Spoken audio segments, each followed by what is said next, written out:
Hello बच्चों, आज की इस वीडियो में मैं डिस्कस करने वाला हूँ रिफ्रैक्शन आखिर क्या चीज़ है। देखिए, जब भी रे ऑफ लाइट जब एक मीडियम से दूसरे मीडियम में जाती है तो वो स्ट्रेट नहीं चली जाती है। जैसे एयर से ट्रैवल करेगी वो तो स्ट्रेट करेगी, लेकिन जैसे वो एयर से वाटर के अंदर जा रही है या फिर वाटर से ग्लास के अंदर जा रही है तो वो स्ट्रेट नहीं जाएगी। तो कैसे जाएगी? तो वो थोड़ी बेंड हो जाती है। तो इसी बेंडिंग को हम क्या कहते हैं? Refraction of light. तो अब रिफ्रैक्शन का डेफिनेशन क्या लिख सकते हैं? तो bending of ray of light as it passes through the two optically different medium. देखिए, ऑप्टिकल डेंसिटी एक इसमें टर्म है जो बड़ा टेक्निकल टर्म है। ऑप्टिकल डेंसिटी का मतलब क्या है? तो लाइट को बेंड करने की कैपेसिटी। जैसे लाइट एक मीडियम से दूसरे मीडियम में जब जाती है तो लाइट को बेंड करने की कैपेसिटी जो उस मीडियम की होती है ना, उसे हम क्या कहते हैं? Optical density. इसलिए आपको रिफ्रैक्शन के डेफिनेशन में ऑप्टिकल डेंसिटी वाला जो वर्ड है वो जरूर इंक्लूड करना है। तो रिफ्रैक्शन का डेफिनेशन आप क्या लिखेंगे? The bending of ray of light as it passes through optically different medium is called refraction of light. अब देखिए, जो लाइट है वो दो तरह से ट्रैवल करेगी, या तो रेयर से डेंसर मीडियम में ट्रैवल करेगी, जिसका एग्जांपल मैं दे रहा हूं। जैसे मानिए ये क्या है? ग्लास है। क्या है ये? ग्लास। और ये क्या है? एयर। ये एयर और ये क्या है? ग्लास। तो ये ऑप्टिकली रेयर मीडियम है और ये ऑप्टिकली डेंसर मीडियम है। जब लाइट जो है वो ऑप्टिकली रेयर मीडियम से ऑप्टिकली डेंसर मीडियम में ट्रेवल करेगी तो कैसे बेंड करती है, चलिए देखते हैं।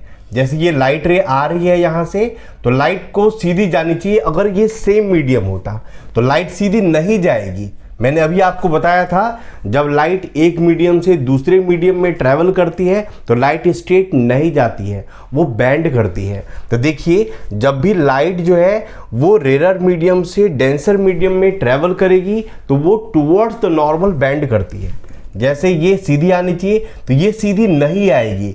ये जो नॉर्मल है ना, यानी इस वाले सरफेस पे जो मैंने ये परपेंडिकुलर वाला जो लाइन ड्रॉ करा है ना, इसे नॉर्मल कहते हैं। तो इसी की तरफ वो बेंड हो जाती है। आई बात समझ में? तो जब भी लाइट रेयर मीडियम से डेंसर मीडियम में ट्रैवल करेगी तो ये टुवर्ड्स द नॉर्मल बेंड करती है। चलिए अब देखते हैं एंगल ऑफ इंसिडेंस और एंगल ऑफ रिफ्रैक्शन क्या होगा। ठीक है ना, ये है एंगल ऑफ रिफ्रैक्शन और ये है एंगल ऑफ इंसिडेंस। तो इसमें क्या है? एंगल ऑफ इंसिडेंस जो है वो बड़ा होगा किससे? एंगल ऑफ रिफ्रैक्शन से। क्यों? क्योंकि जो लाइट है वो टुवर्ड्स द नॉर्मल बेंड हो जाती है। लाइट जो है वो टुवर्ड्स द नॉर्मल बेंड हो जाती है। अब ये देखते हैं ऐसा होता क्यों है। क्योंकि जब भी लाइट, देखिए, जब भी लाइट रेयर मीडियम से डेंसर मीडियम में ट्रेवल करती है ना, तो स्पीड ऑफ लाइट जो है वो क्या हो जाती है? घट जाती है। वो क्या हो जाती है? घट जाती है। अब इसका ऑपोजिट देखते हैं। क्या? कि लाइट जब भी डेंसर मीडियम से रेयर मीडियम में जाती है तो क्या होगा? तो जस्ट इसका ऑपोजिट जो मैंने अभी आपको बताया। जैसे कि ये ग्लास है, ग्लास से लाइट जो है वो एयर के अंदर आ रही है। कहाँ आ रही है? ग्लास से एयर में आ रही है। इसका क्या मतलब हुआ? कि लाइट जो है वो डेंसर मीडियम से रेयर मीडियम में जा रही है। डेंसर कहने का मतलब ये मास अपॉन वॉल्यूम वाला डेंसिटी नहीं है जो आपने 9th में पढ़ा था। ये ऑप्टिकल डेंसिटी है। ऑप्टिकल डेंसिटी का मतलब मैंने अभी बताया था आपको, लाइट बेंड करने की कैपेसिटी। तो जब भी लाइट डेंसर मीडियम से रेयर मीडियम में ट्रैवल करती है तो वो away from the normal bend हो जाती है। जैसे मैं यहाँ पर आपको ड्रॉ करके दिखाता हूँ, ये है डेंसर मीडियम और ये है रेयर मीडियम, और ये जो मैंने ड्रॉ करा है ये इंसिडेंट रे। अब ये बाहर निकल रही है तो बाहर ये स्ट्रेट नहीं जाएगी ऐसे। तो ये कैसे जाएगी? तो ये नॉर्मल की तरफ नहीं आकर अवे फ्रॉम द नॉर्मल चली जाती है। तो ये ऐसे चली जाएगी। तो यहाँ पर एंगल ऑफ इंसिडेंस ये है और एंगल ऑफ रिफ्रैक्शन ये है। तो इस केस में जो एंगल ऑफ इंसिडेंस है वो क्या हो जाएगी? छोटी, और एंगल ऑफ रिफ्रैक्शन वो क्या हो जाएगा? बड़ा। और इस केस में जब भी लाइट डेंसर मीडियम से रेयर मीडियम में जाती है तो स्पीड ऑफ लाइट जो है ना, ये क्या हो जाती है? बढ़ जाती है। क्या हो जाती है? बढ़ जाती है। तो आपका सिंपल आपके बोर्ड में ये भी क्वेश्चन आ सकता है कि what is the cause of refraction.